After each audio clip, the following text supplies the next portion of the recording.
Let's make these super crispy vegan shrimp. As always, the written recipe is linked in the description box. It has all the measurements and baking times listed in it. This recipe uses vital wheat gluten to get the perfect chewy texture for these shrimp.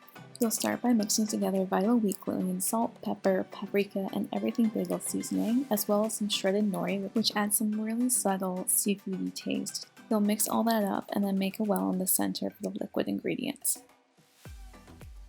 To the well, you'll add your shredded heart of palm, which really helps with the texture of these shrimp.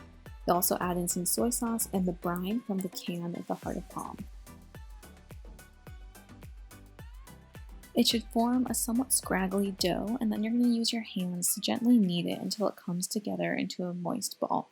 Then you're going to divide that dough into about 14 to 18 sized pieces, depending on how big you want your vegan shrimp. I chose to shape mine into a tapered C shape, but that's totally optional.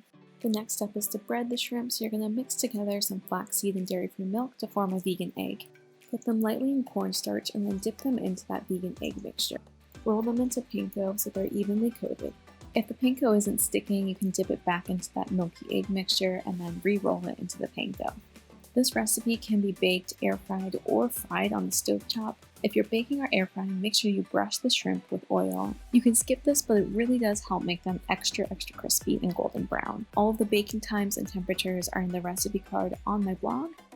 These shrimp are really crispy. They're so good dipped in spicy mayo, and they're also great in shrimp and grits, which is another recipe I have coming soon, so stay tuned for that. If you like this video, give it a thumbs up. Leave me a comment below what you'd use these vegan shrimp in.